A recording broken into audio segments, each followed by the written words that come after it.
you deal with a precarious show, so Yes. I guess it was an appropriate move. So speaking of precarious shows, does this ever make you, can you sleep at night sometimes when you're thinking about things involved with this show? It is, between you and Criminal Minds, I mean, I'm like terrified to turn on the TV sometimes. Well, I sleep very well at night. I compartmentalize.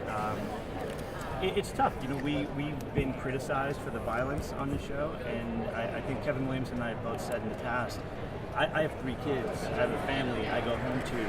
I don't want anything bad to ever happen in the world, but we're telling telling stories about serial killers, and it's all drama. It's all make-believe. So I sleep well. And just since you mentioned Kevin Williams, you seen Stalker? Of course. Okay. What did you? It's interesting when you see the catalog of shows. Is it difficult to make to know where to draw certain lines and go in certain directions as opposed to others? And then I'm done. Well, is it difficult? I don't know. You'd have to ask Kevin. Well, no, for you guys though, in terms of where you want to take it, you don't want to tread on other serial killer paths. Yeah, I did Dexter. I did 3 years of Dexter, so I dealt with a lot of serial killers.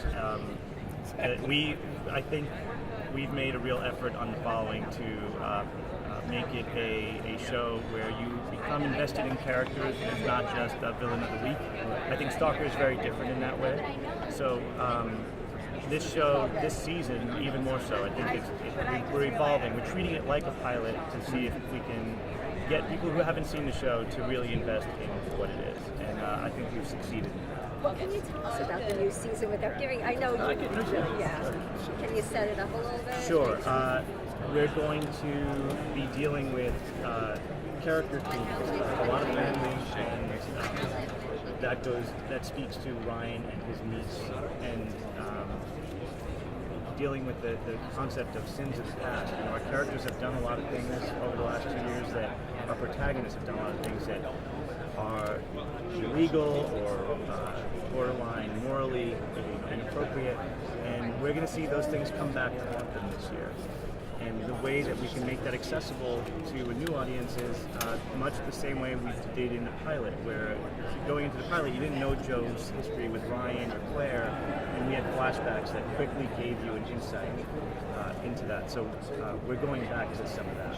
I think the show is much more suspense-driven this year and less violent on the gory side. It's not that gory this year.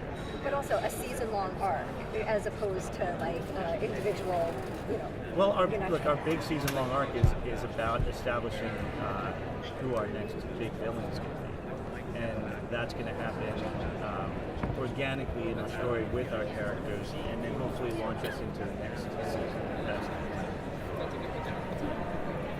So We're just on our last question. So. okay, I don't know. I'll jump in if anybody. Excuse me. So, since you've done several shows that have had serial killers, what kind of research did you do?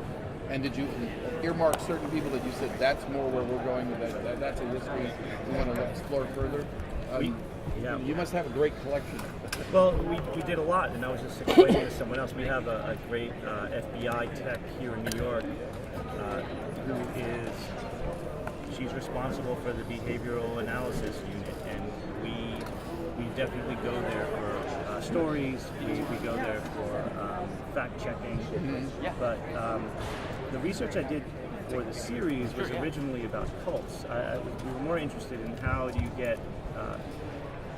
influence that many people to do these horrible things. And believe it or not, there are things that, as crazy as they seem on the show, truth is stranger than fiction. There is a lot of people out there who've done a lot worse, and that line in the pilot that said there are over 300 serial killers alive in the United States today is a fact.